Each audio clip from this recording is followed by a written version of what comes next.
Hello and welcome back to the listeners and the viewers at home. Today we have in the SAT studios Dr. Kristen Davis. She will be tackling the conversation around artificial intelligence and ethics. Thank you for gracing us with your presence here today. Thanks for having me. Yes, shall we get straight into it? Yeah. Okay, so Doc, how should Christians approach the development and the use of artificial intelligence? That's a really good question. When I've spoken on artificial intelligence to the church before, sometimes I'm getting people saying, just because we can create something like this doesn't mean we should.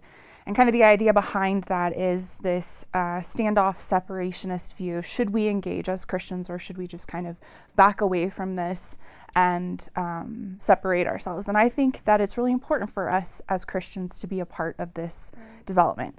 I think there's a couple of reasons why. One, this is going to happen one way or the other. Yeah. This technology is going to advance with or without us, and we've seen other Christian groups who have decided that they were not going to participate in technological advancements, and they were only going to go so far. And as a result, they're no longer able to engage the culture. And so I think if we want to be relevant and we want to be able to bring real solutions to future problems, we as Christians need to be a part of it. Yeah. I think there's one other reason as well, and that's because artificial intelligence is going to be embedded with someone's ethics. And just like all of our laws are based off of the ethics of whoever is making those laws, in the same way, the ethical standards that are worked into the training of these different artificial intelligence will be that of those who are involved. And so if we don't participate, then the Christian ethics will not be taken into consideration. Sure, so well put. Now I want to know what kind of biblical principles can guide Christians when making decisions around AI technology? I think that one thing that's probably really important when thinking about artificial intelligence is recognizing what it is and what it isn't. And this probably is more philosophical than it is biblical, but I think that once you determine what it is in terms of its being rather than what it can do, that has then biblical implications. So, for example, there's some ethical conversations that are going on around what if we created a humanoid robot that, for all intents and purposes, no one could tell that it wasn't a human? What would be our ethical considerations? Would we have to apply our policies about murder or our policies about what's appropriate amount of labor for them? So all of these kinds of the ways we treat humanity, those kinds of questions are then applied to artificial intelligence. Well, I think before you get there, you have to determine what is it. Just because it can do the things that a human can do doesn't mean that it is human. Just because it behaves like a person doesn't mean that it is in its nature a person. And so definitely understanding the nature and the being that we're talking about, because then you can apply the biblical principles. If it's a tool, that has different biblical principles you apply than if it's a person. Yeah. So, Doc, what are some potential moral implications of creating AI systems that can make decisions independently? I think that the biggest ethical consideration is the idea that AI would be making decisions and it would be culpable, when in reality, it's a tool, regardless of how advanced its ability to process information is. And so it's actually the responsibility of the person who has allowed it into that domain. So for example, one of the concerns that was raised in an article that I recently read is that AI could be as dangerous as a nuclear bomb. But when we drop a nuclear bomb, it's a person or a government that is responsible. And the debate that was going on in this article was that it doesn't matter whether there's consciousness in AI, because inanimate objects can be just as dangerous. And I think the interesting thing is they were comparing the AI to a human. But with an artificial intelligence, the person who launched that, who gave it the ability to have access to our military codes or military tools or weaponry, whatever, that person or that government would be the one responsible. And so recognizing that just because it can process data faster than humans in a way that makes it look as though it's reasoning doesn't mean that we are giving it culpability. It would still be the responsibility of the human who allowed it into that domain. Yeah. So how can us as Christians balance the benefits of AI with concerns about privacy and surveillance? Well, that's interesting. I'm not entirely certain how to answer that. I struggle to believe that there really is anything private anymore, especially with the internet, even if you stay away from AI in general. You know, you have email, you have Facebook, you have, Instagram, whatever your social media. And it's funny that people complain about how their private data is private, but they put it on social media. Right. And so once it is out there on the internet, it's on routers and servers all over the globe. And so there really, in my opinion, isn't anything private unless you keep it to yourself. Yeah. So I think then applying it to artificial intelligence, I think some of the ways that it's kind of manifesting now, we're still working through some of the debates, is in relation to the data they're using to train some of them.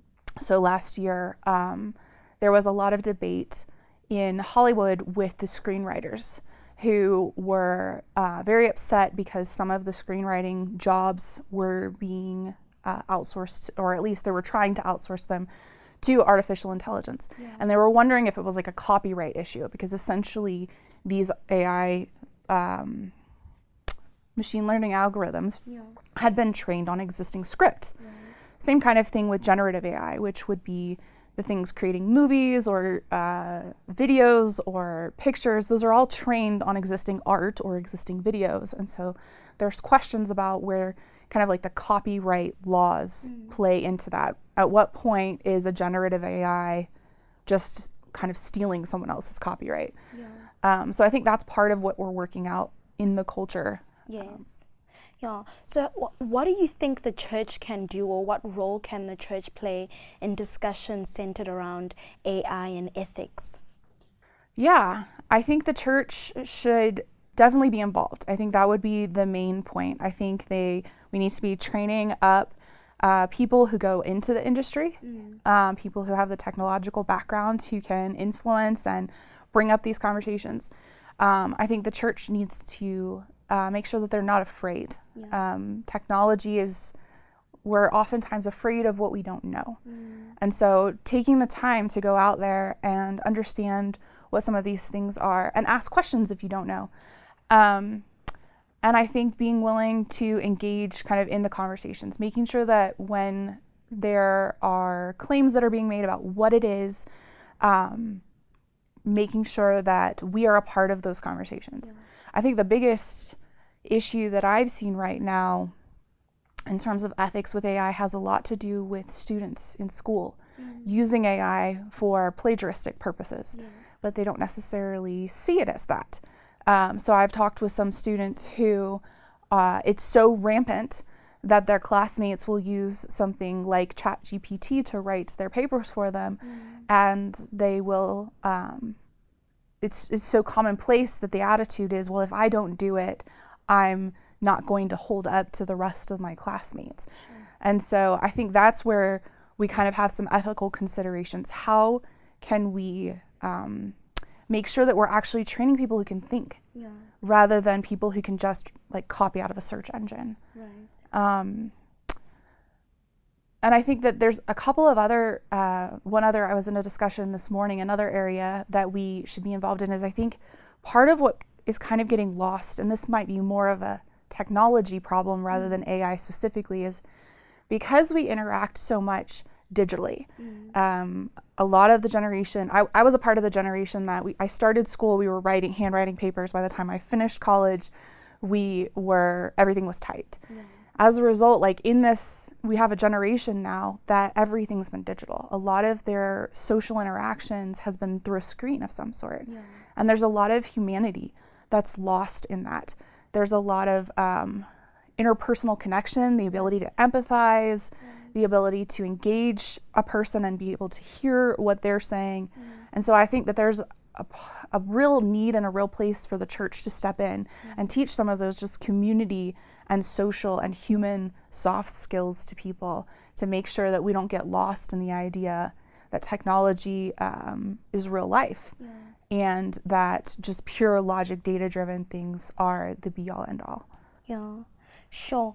Doc, you briefly touched on this earlier, and how AI, the displacement of jobs and such by AI and automation. So what should a Christian's response be to this potential displacement of jobs by AI and automation?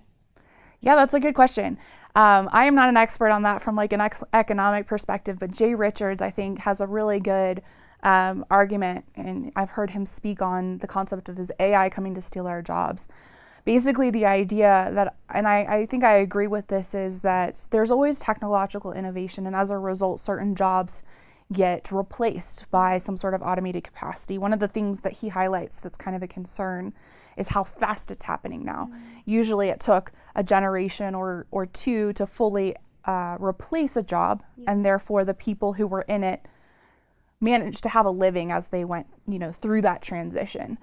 But we are so rapidly growing in our culture, growing in our technology, that some jobs are going to be replaced probably more quickly than maybe people can learn a new skill. I think that's a hard place to be. What I would suggest is definitely that people make sure that they, where they can, find a way to upskill themselves, find new ways to create innovation, because I don't think that jobs will go away, just particular jobs. There will always be new jobs. When we automate things that people have done, then it allows the opportunity for creation. That's actually one of the things I actually do in my day job. I'm a software developer by trade, and my team is responsible for automating a lot of the mundane manual tasks that are very repeatable. It then frees people up for being able to do the more creative, innovative kinds of work, or the detail-oriented things. I don't think that we will ever completely replace anything, but we will have probably a specialization gap. There will be people who specialize, and I think there is probably going to be some struggle, I would imagine, for people entering the workforce, because those are the people who don't have the skill set. They're the people who are going to, where they would have learned the early development skills, a lot of that will be used by automation or whatnot. So I think there'll be some difficulty there. But I think the message for Christians is, how do I find a way to create something new?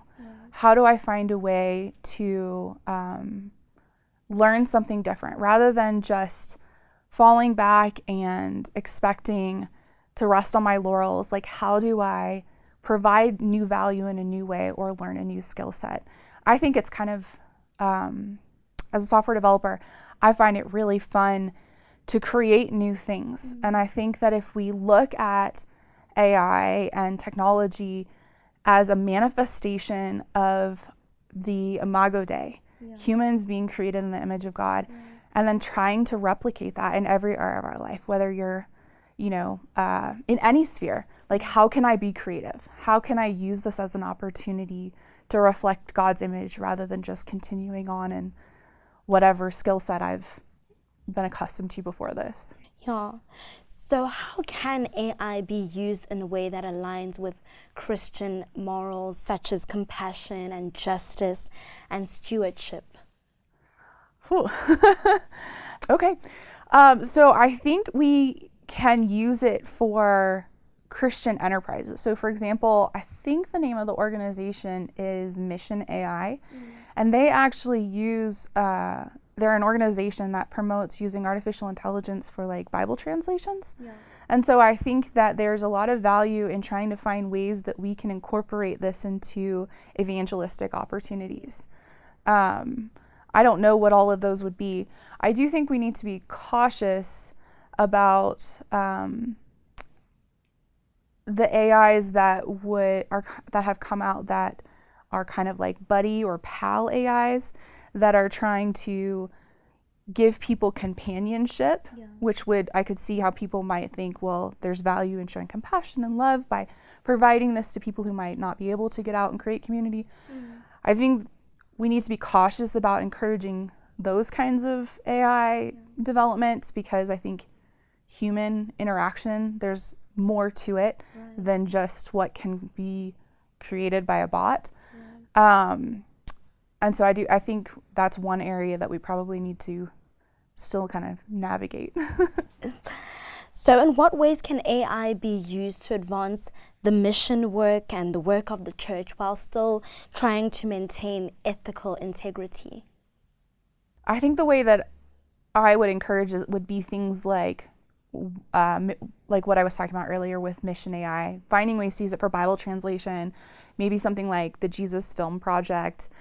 Some things I think you could use it for research.